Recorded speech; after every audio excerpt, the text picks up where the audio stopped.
Vorrei che veramente, carabinieri e magistratura vadano a fondo della situazione. Se questa ragazzina è stata aiutata da qualcuno, che si venga a sapere chi è stato, cosa è successo.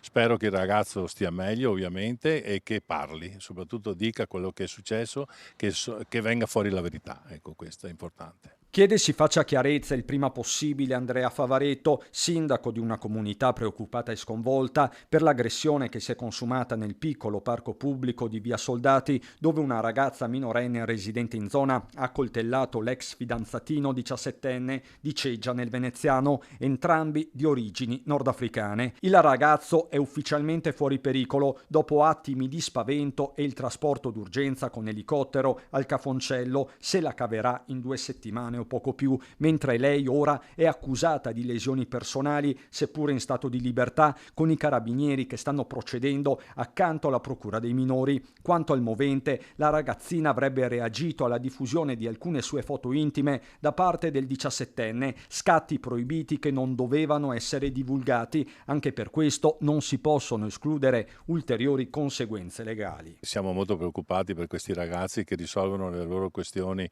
in modo così cruento e violento e addirittura col pericolo anche di poter uccidere qualcuno, ecco. Resta da capire se i due si fossero dati appuntamento o se ci sia stata una sorta di spedizione punitiva con la ragazza supportata da qualche amico o conoscente dei complici. Insomma, quello che è certo è che i due ragazzini non fossero soli. Le nostre telecamere, poco dopo l'aggressione, hanno catturato un confronto accesissimo tra giovanissimi davanti il municipio, a pochi passi proprio da Via Soldati. Si parla di carabinieri e di una sedia scagliata. Non avevamo ragione noi perché lei ha fatto la sera. Ferma, lei non me la prende.